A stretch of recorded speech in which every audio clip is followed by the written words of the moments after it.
solid win over an improved Vanderbilt team. I thought our defense in the first half was pretty good.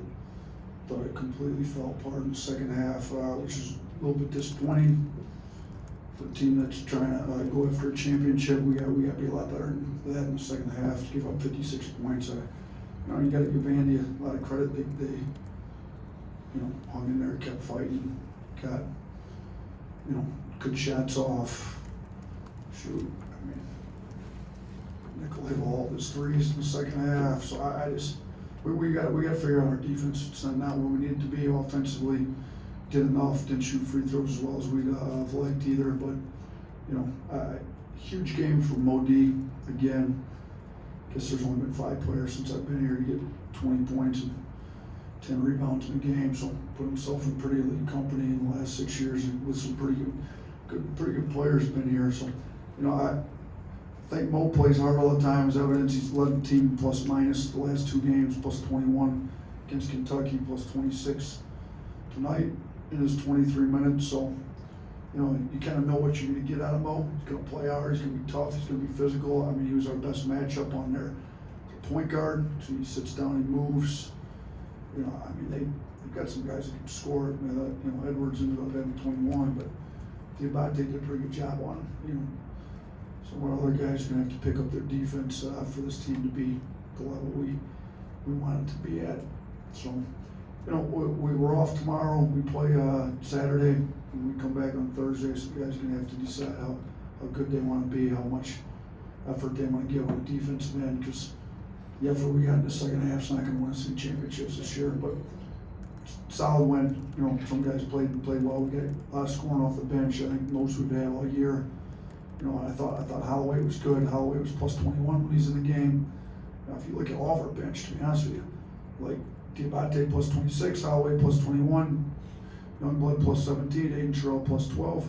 Those are the only guys that have a double-digit positive plus minus. Our starters didn't get us off to a good start to start the game, and didn't get us off to a very good start the second half either. So, we got to get some better leadership in the starting group to get us better starts to both halves moving forward. But really happy for Diabate. Really all 4 of those guys off the bench. Diabate and Holloway played great. I thought Aiden Shaw gave us really good minutes. Guarded well, got to the offensive boards. Him and Diabate were the only guys that had multiple offensive rebounds. So good effort from those 2. And I thought Holloway played extremely hard and played well as well. Start on the right here, Charlie. Yeah, Coach Mark Sears reaching 2,500 career points. Just what does that say about his consistency on the offensive end? Yeah, in the offensive end, I mean, he's been as consistent a guy as I've probably ever coached. I mean, he's pretty much every game, no matter what ends up, how it starts, he ends up with 20 somehow. I mean, he's did it again tonight. I mean, he ends up with 21. So, when you're scoring about 20 every night out, and you do as many games as he's played, I think he's the 82nd player in all Division I history with 2,500 career points. That puts him some pretty good company. So, congrats to Mark. I thought, he picked it up offensively for us in the second half, put the ball in his hands late.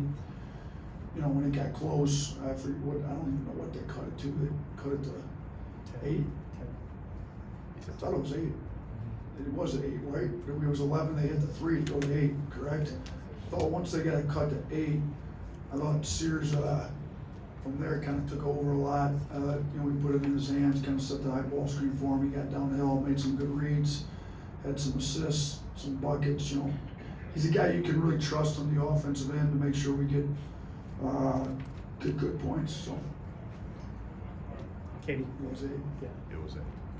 Mark said you kind of challenged the team this week in practice with the maturity test, and it was kind of up and down tonight in the game. Kind of how would you assess maybe that they did in that area tonight? A C, since I'm a teacher. The first half, you give it like A- in the first half, and then they failed the second half. So what do you average out a failing grade and an A-, and you go into a C, I guess. So first semester, second semester, we didn't really get a final exam. It's just, first quarter, second quarter, whatever you want. But I was disgusted with the second half defense, to be honest with you. But I thought we came out of the game with a way better attitude, playing hard. I think we held them to a .82 in the first half, and then it jumped up to a 1.3 in the second half. So .82 against a team like this, pretty good. So first 20 minutes I thought was great, and then I think it was a 1.3 in the second half, and that's terrible. Chase. You just discussed Holloway's shot tonight. It looked like he was on. I think he didn't miss a shot the whole first half. Where is his confidence with his shot right now? Pretty high. I think if you look at like SEC, go to the website, up until last game, he was number 1 in the conference in field goal percentage. I think there's a minimum you had to make at least 5 field goals made per game. So I hope this gets him back up over that. I don't know if this puts him back at number 1 again. But, I mean, he's shooting the ball extremely well. He's hitting that floater in the lane. He's making his threes. It's extremely hard for a guard to lead a league this good in field goal percentage. So, kind of shows you his skill level, what he's capable of. Like, I never want him to pass up an open 3. I really don't care how deep it is. I mean, it could be 26, 28 feet. I think it's going in every time. Those floaters he shoots in the lane, he's been really good with those. He's got a pretty good finishing package at the rim, so his confidence is high, but I think part of it is he plays hard. I mean, you know, when you go to I think his effort on defense has been really good. I mean, you saw him strip the big, he got switched on to, who was it, Carey, I believe, the one play when he kind of stripped him there in the middle of the paint. I mean, you know, at the half, I mean, he was leading our guards. I mean, he was at 6 blue collar points. You know, Grant had 10. He was leading all the guards for the game. I think he ended up having 11, which was pretty good. I mean, Modi won, it was 17, and Holloway, it's a little harder for guards to get him sometimes at 11. It's in double digits. You know, we only had 3 guys, I think, 1, 2, 4. 4 guys. Him, Grant, Aiden, Sherrill, and Modi in double digits for blue collar. So he's playing really hard. I think when you play really hard and give an effort like that, and you've got the skill that you put in, you know, you put a lot of time into your skill level, you know, I think things go your way. And I think things are going his way right now, and I'm super happy for him. Henry.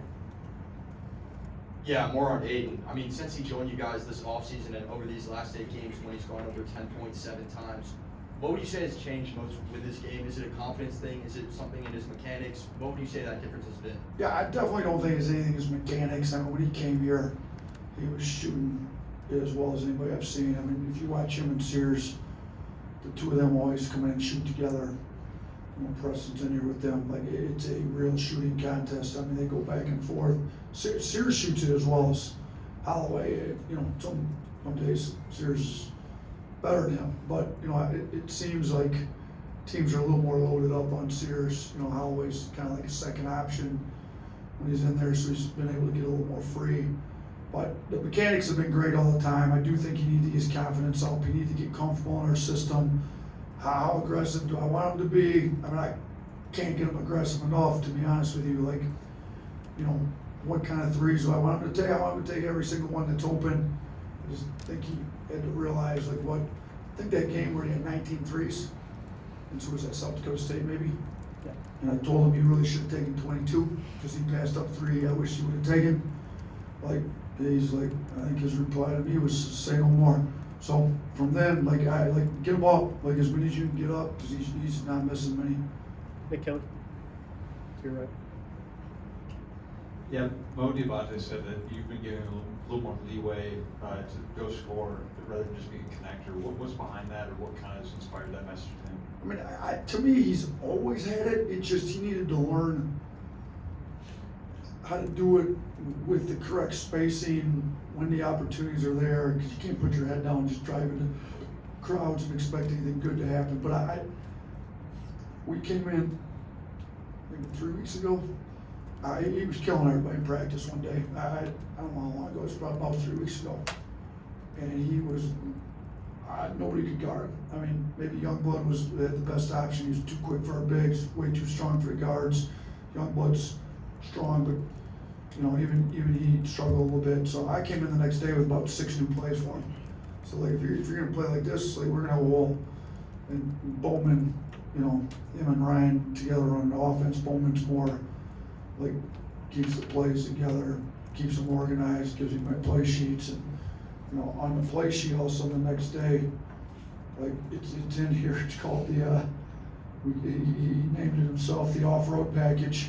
So like Mo D's got the off-road package, and it's kind of like smash mouth, not typically the way we play, but it's there, and we got it in. And I mean, honestly, we didn't really call a whole lot for him other than, you know, we got the one play in transition where I said, like, he had a mismatch on him, just give it to him, like, just go beast mode, go score the ball, which he did. So, I mean, he's got opportunities because people are so concerned with our guards, you know, particularly right now with Sears and Holloway, that they're, you know, his guys jumping out to help hedge a screen or whatever, and he can just keep the ball. And he's 8 for 9 tonight. I mean, the one he missed, they're late.